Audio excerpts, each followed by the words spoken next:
Halo pemirsa Unhas TV, senang sekali saya Zara Sabita Suceng dapat kembali menjumpai Anda dalam Unhas Daily. Dalam beberapa menit ke depan kami akan menyajikan berita-berita teraktual hanya untuk Anda. Dukung karir mahasiswa, calon wisudawan maupun alumni dalam menghadapi dunia kerja, Paragon Corp dan Universitas Hasanuddin selenggarakan Paragon Corp Campus Visit Makassar Edition di Gedung IPTES Unhas pada 11 Januari 2023.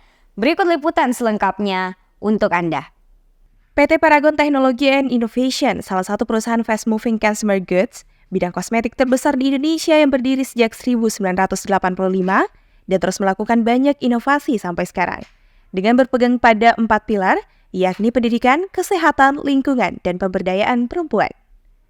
Pada Kamis 11 Januari 2024, Career Center Unhas bekerja sama dengan PT Paragon Technology and Innovation menggelar kampus visit di gedung IPTEX Unhas dengan mengangkat tema Deep Dive Paragon and Our Commercial Team. Paragon Corp Campus Visit Makassar Edition ini dihadiri oleh sekitar 170 peserta dari kalangan mahasiswa akhir dan juga alumni di berbagai kampus yang ada di Makassar. Dari kegiatan ini terlihat antusias peserta untuk mengikuti setiap sesi acara, mulai dari pemaparan materi, sesi tanya jawab, dan juga games.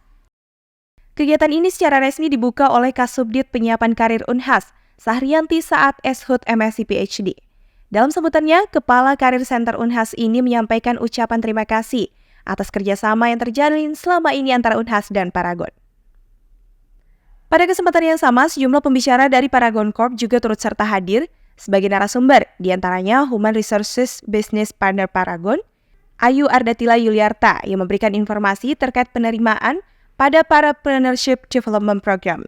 Ia menyampaikan bahwa registrasi program PDP dimulai pada tanggal 3 hingga 17 Januari.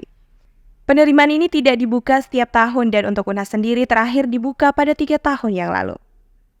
Oke, tujuannya sebenarnya itu tentunya untuk rekrutmen ya. Jadi memang kerjasama kita dengan Unhas itu tuh sebenarnya udah cukup lama juga gitu. Jadi memang kita dari dulu sampai sekarang tuh memang pengen bikin event yang sekaligus untuk hiring juga gitu ya di sini. Dan kebetulan karena kita memang Unhas itu adalah salah satu kampus terbesar di Indonesia Timur, makanya kita memilih Unhas untuk partnering gitu ya sejak dulu. Nah itu untuk kegiatan hari ini kita memang fokusnya untuk memperkenalkan Paragon yang pertama, kemudian yang kedua juga pengen rekrutmen juga sekalian khusus untuk teman-teman dari Unhas kayak gitu. Ayu juga menyampaikan bahwa Paragon mencari calon Paragonian yang pembelajar, tekun, gigih, dan punya growth mindset. Rekrutmen ini diperuntukkan bagi para fresh graduate atau yang punya pengalaman maksimal 2 tahun bekerja dengan usia maksimal 27 tahun. Yang masih penasaran. Oke, terima kasih Mbak. Memang Paragon ini tuh perusahaan nasional ya, perusahaan lokal dari Indonesia yang produk kita tuh sebenarnya sudah sampai ke pasar internasional. Untuk saat ini sendiri kita sudah sampai ke Malaysia untuk pasarnya, untuk at least distribution center kita, dan mungkin untuk produk-produk kita yang mungkin sangat sering didengar oleh orang itu ada dari Wardah, Makeover, Emina, Kaf, OMG, dan masih ada brand-brand lainnya. Total sekarang ada 14 brand yang berdiri dan kemudian itu mencakup di seluruh wilayah Indonesia dan tadi sudah sampai ke luar negeri. Dan untuk produk-produk itu tentunya produk-produk yang terbaik, dan Paragon merupakan produk kosmetik dengan research and development terbesar se-Asia Tenggara, dan inspirasi kita tuh muncul dari semua sisi baik dari lokal maupun internasional, begitu Mbak. Aprianto Pasar Ibu juga menambahkan bahwa Paragon membuka potensi kerjasama dan mendevelop talenta muda di Indonesia Timur, khususnya sekarang yang sedang ada di Kota Makassar, melalui Parapreneurship Development Program. Husnaini Putri Intan, Muhammad Syafrisal, Unhas TV. Pemirsa, pada Senin 15 Januari 2024 dilakukan kegiatan peluncuran buku biografi dari sosok Insinyur Arwan Cahyadi, calon legislatif usungan PSI untuk DPRD Provinsi Sulawesi Selatan. Berikut liputan selengkapnya untuk Anda. Peluncuran buku biografi dari sosok Insinyur Arwan Cahyadi mengenai perjalanan hidupnya dari seorang pengusaha ke politisi dilaksanakan pada Senin 15 Januari lalu di Hotel Mercure, Kota Makassar. Pada kegiatan ini, Insinyur Arwan Cahyadi mengungkapkan dalam sambutan bahwa di balik kisah hidupnya yang penuh tantangan dan rintangan, ada banyak yang mendukungnya Di belakangnya seperti keluarga, kerabat, dan yang paling setia mendampinginya adalah istrinya. Bahkan dalam acara peluncuran buku ini juga diperingati sebagai hari ulang tahun pernikahannya yang ke-44 tahun. Saya percaya bahwa hidup itu adalah pilihan. Saat saya selesai di Fakultas Teknik Arsitek, saya ditantang oleh dua pilihan. Mau jadi dosen atau menjadi sebagai orang di luar dosen. Dan saya memilih biarlah kawan-kawan saya menjadi dosen dan saya berada di luar dan terjun ke masyarakat. Hidup itu mengalir seperti yang apa sekarang kita lihat. Pada akhirnya saya bisa seperti ini karena saya yakin bahwa kehidupan ini seperti air. Dalam usia saya 71 tahun dan genap usia perkawinan saya lebih dari 44 tahun menjuluni 55 tahun. Saya yakin Tuhan juga melihat kerja keras, karena orang kerja keras pasti akan diridhoi. Orang malas pun sebaliknya ya. Orang malas mana mungkin mau bisa berkat. Jadi dari kesempatan ini saya mau kasih tahu ya anak muda, rajinlah bekerja karena Tuhan pasti ridhoi dan akan membukakan jalan sukses untuk itu. Insinyur Arwan Cahyadi percaya bahwa hidup itu adalah pilihan. Ketika sebagian besar rekan-rekan beliau memilih untuk menjadi dosen, beliau memilih untuk terjun ke masyarakat langsung. Ya, sebuah buku adalah sebuah wahana untuk mengawetkan kenangan dan merawatnya. Oleh sebab itu, saya menyarankan bahwa para tokoh kiranya berkenan untuk membuat buku. Karena banyak tokoh yang datang, banyak tokoh yang pergi tanpa adanya catatan. Dan pencatatan itu penting sebagai pewarisan mungkin kearifan-kearifan nilai-nilai kepada generasi mendatang. Pak Arwan adalah, kalau bagi saya dia ibarat dia ibarat air. Dia mengalir tidak dari atas ke bawah, dia bisa masuk ke mana saja. Dan di tempat-tempat itu kalau dia ketemu botol dia jadi botol, kalau dia ketemu gelas dia jadi gelas. Jadi dan air itu bisa diterima di mana saja dengan terbuka oleh seluruh pihak. Saya kira begitu ya. Buku ini juga menggambarkan sejarah sosial di masyarakat melalui sosok Insinyur Arwan Cahyadi dan Yudhistira Sukatanya selaku penulis, berharap kepada para pembaca agar dapat banyak belajar dan terinspirasi dari buku ini. Pemirsa, Kementerian Perhubungan melarang terbang sementara pesawat Boeing 737-9 MAX yang sejauh ini hanya digunakan oleh maskapai penerbangan Lion Air. Imbas dari kecelakaan Alaska Airlines di Amerika Serikat pekan lalu, pemerintah Indonesia akan mengevaluasi kelayakan pesawat hingga ada informasi lebih lanjut.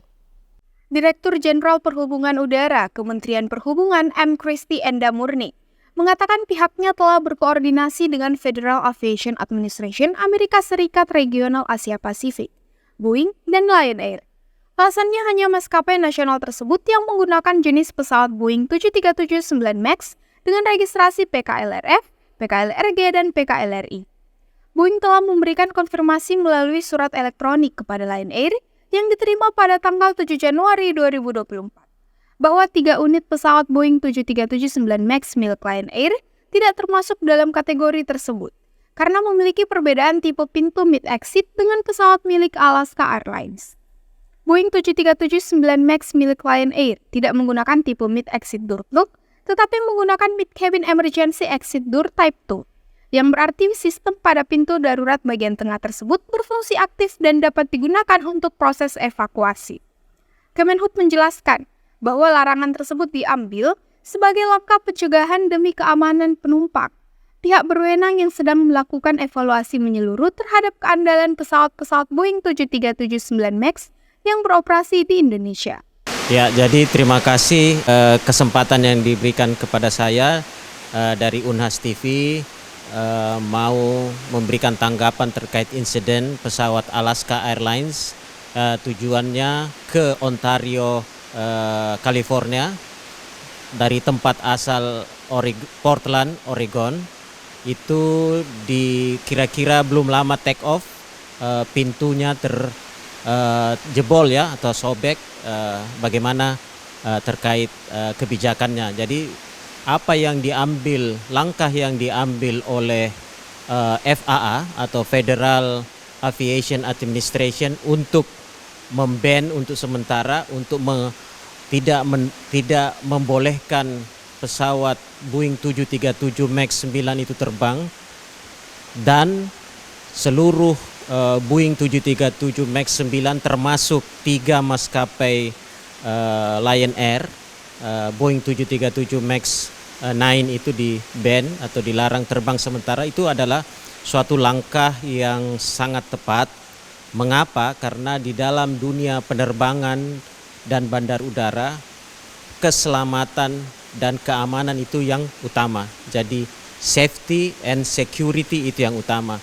Sehingga perlu memang melihat kembali, mengevaluasi kembali, mereview kembali bagaimana kondisi seluruh pesawat Boeing 737 MAX 9 itu yang ada di seluruh dunia. Kira-kira sekitar 140-an pesawat ya. Walaupun keterangan dari Kemenhub dan pihak Lion Air bahwa 3 pesawat Lion Air Boeing 737 MAX 9 itu berbeda tipe dengan pesawat Alaska Airlines tersebut. Kalau Alaska Airlines tersebut itu tipenya adalah mid door exit plug, sementara kalau Lion Air Boeing 737 MAX 9 itu yang di Indonesia itu adalah tipenya mid cabin emergency exit door type 2. Jadi walaupun beda tipe sebenarnya, tetapi FAA mengambil langkah yang hati-hati memang bahwa seluruh pesawat Boeing 737 MAX 9 itu untuk berbagai tipe itu harus diistirahatkan dulu sambil menunggu cek, recheck, review dan evaluasi. Jadi kita tunggu nanti bagaimana hasil evaluasinya, tapi memang pesawat yang diistirahatkan ini memang akan diterbangkan kembali, tetapi setelah melalui review, melalui evaluasi yang betul-betul terukur, karena ini menyangkut keselamatan penumpang. Kira itu. Seorang guru besar transportasi dalam wawancaranya menggarisbawahi pentingnya kebijakan pemerintah dalam memastikan keselamatan penerbangan. Pertanyaan muncul tentang bagaimana larangan ini akan mempengaruhi citra Lion Air, industri penerbangan Indonesia secara keseluruhan, dan apakah langkah serupa akan diikuti oleh negara-negara lain? Sementara itu, regulator penerbangan global terus memantau perkembangan skandal ini dan mempertimbangkan langkah-langkah tambahan yang mungkin diperlukan untuk mengatasi masalah keamanan pesawat Boeing 737-9 MAX. Situasi ini memberikan tekanan tambahan bagi industri penerbangan yang sedang berupaya pulih setelah dampak pandemi global. Pemerintah dan industri penerbangan berkomitmen untuk meningkatkan standar keamanan pesawat dengan mengevaluasi dan memperbaiki sistem serta prosedur yang terlibat. Langkah-langkah ini diharapkan dapat mencegah terulangnya insiden serupa di masa depan. Feni Septiani Samuel, Erlita Nur, Unhas TV. Pemirsa, berita tadi sekaligus menutup perjumpaan kita hari ini. Terus saksikan Unhas Daily hanya di Unhas TV. Saya Zara Sabita Suceng beserta kerabat kerja yang bertugas. Pamit undur diri dan sampai jumpa.